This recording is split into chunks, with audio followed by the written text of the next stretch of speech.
Tell me, do you like citrus? Whether it's an orange, maybe a lime, a mandarin, or even a lemon. Citrus are some of my favorite fruits. We live in a cold climate and we get quite a lot of frost, so growing citrus is a bit of a challenge for us here on the homestead. However, we've been doing quite a lot of research to figure out which citrus varieties are going to work best on our property and in our climate. So today what we're going to do is give you a run through of the different varieties that we have growing here on our little citrus orchard on the Wonky Carrot homestead. We've only recently planted this out. We've already had some success and already had some failure. So let's go and find out. The first variety that I want to share with you is the Washington Navel orange, and that's this one here. The Washington Navel is known for its sweet and really juicy flesh. It's a traditional orange color inside and it has relatively easy to peel skin, so it makes it ideal for all sorts of applications, whether you're cooking them or eating them fresh or juicing them. This particular variety likes full sun. It also likes really well-drained soil, so this spot is particularly great for this Washington Navel. What is particularly important about this variety is that it really is cold tolerant. And in fact, the cold can help to sweeten the fruit. The fruit comes to ripeness in winter, so it's if it was a more mature tree, it would be starting to get the late stages of its growth on, I suppose, ready for the ripening during winter and autumn into winter. The Washington Navel is also frost tolerant. It can handle quite a lot of frost, which is again really important in our climate. So the Washington Navel, we're hoping that this one is going to be quite successful on the homestead. I look forward to the day when this is a nice big tree. All of the trees that I'm going to show you today are standard sizes. They haven't been grafted onto dwarf stock, so they will grow to full size. And you can look up, if you like, the different sizes that these trees will grow to, but more or less they will be large shrubs going into small trees, all of these varieties. So let's show you another one. Okay, so this variety here, this is a Tangelo. Now, a Tangelo isn't traditionally a cool climate variety. It tends to like slightly warmer temperatures, so temperate climate. However, we were given this tree as a gift. Unfortunately, this tree, the rootstock had ants in it.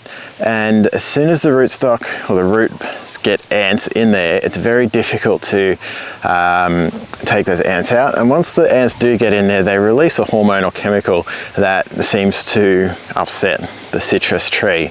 And so despite all of our best efforts, I think it's more than likely that we're going to lose this tree.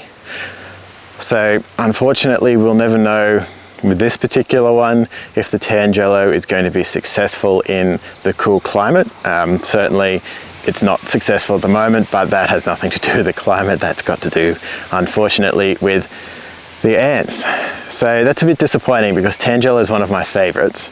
And it was such a really beautiful looking tree when we first received it. Anyway, this is what happens, unfortunately, in gardening and homesteading. So we'll end up probably replacing this with another variety, perhaps a mandarin or something like that in the future. Okay, this one here, this is a blood orange. This one particular, Arnold blood orange. Now, I know I said Tangelos are one of my favorite citrus, but possibly, and actually I think so, the blood oranges are the absolute leader in terms of citrus. They have a sweet, tangy, zesty, berry-like flavor to their flesh, and they're a beautiful orange to look at. They get a red blush on the skin amongst the orange as they ripen.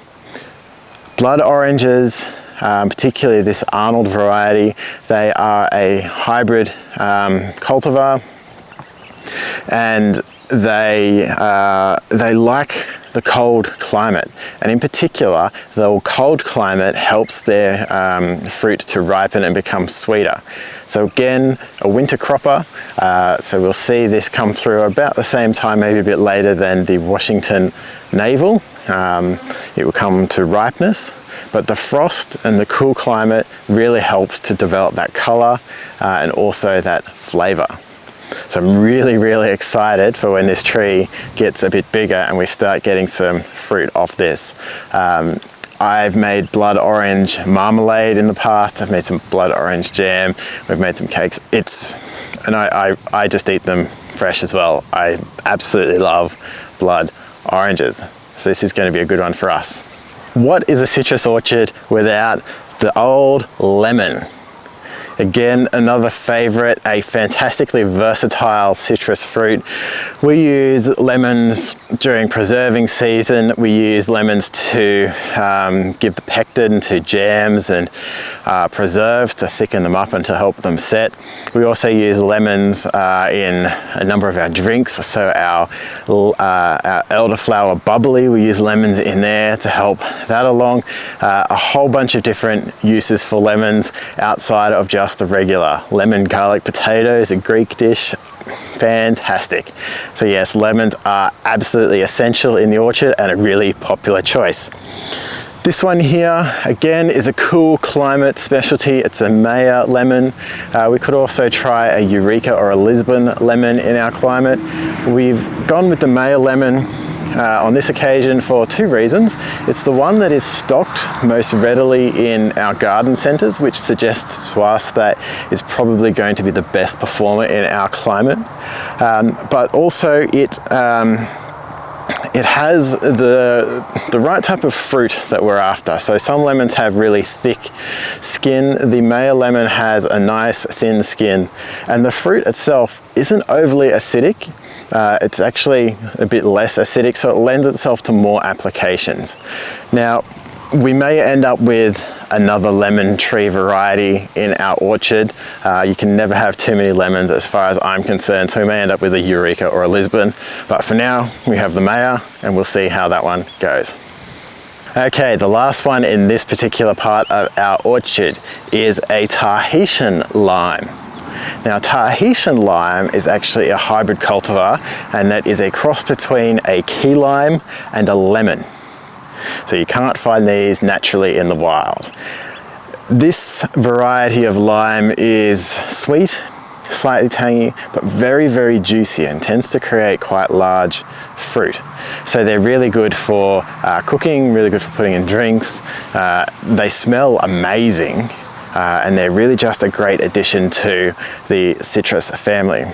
We want to grow Tahitian limes because again, they are cold and frost tolerant. They're not as frost hardy as the other varieties that we have in our orchard here. So we're going to have to keep an eye on this one a little bit more and perhaps protect it during the colder months, or at least those really deep winter months when the frosts are heavy, and just see how it goes. But again, another great one. This is common in the garden centres in our area, so we're expecting this one to be fairly successful. So there you go. They are our favourite citrus varieties for cool climate growing. Now, with all of these citrus, you may have seen our recent video about don't feed the plant, feed the soil. Citrus is the one plant variety that I would say is slightly different to that rule. Citrus are very heavy feeders, and well, we live in Australia, and mostly speaking, Australian soils are fairly nutrient deficient. So no matter how much we feed the soil, citrus, given how long they grow for and the way that they grow and how heavy they feed, we can't just feed the soil, we need to feed the plants. So we apply a citrus-specific fertilizer to these plants, and we do that during the growing season every couple of weeks. We follow the packet instructions, of course. We also make sure that we keep up the water for these plants because they are thirsty. However, they don't like to have wet feet. So they're like well-drained, loose, friable types of soil, so the water can drain off and not give them damp, boggy conditions. But other than that, they like full sun, and a bit of love. That's all we need. And you can see here we've put some cages around these to protect the plants. If you've been here long enough, you know that we have a lot of grazing pressure from native animals, kangaroos, and some invasives like rabbits and hares. So these little cages around will help them until they get established, and then hopefully one day they'll be big enough that we'll be able to take off the cages. And then our only worry, of course, is the birds that come in and eat the fruit. I hope that's been helpful for you. Let me know if you have any other cool climate and frost tolerant citrus that you really like to grow or like to eat. And we have a little bit more space here in this section of the homestead to add a few more trees. So maybe, just maybe, we'll include one of those suggestions here. Anyway, I hope to see you next time and enjoy gardening. Bye for now.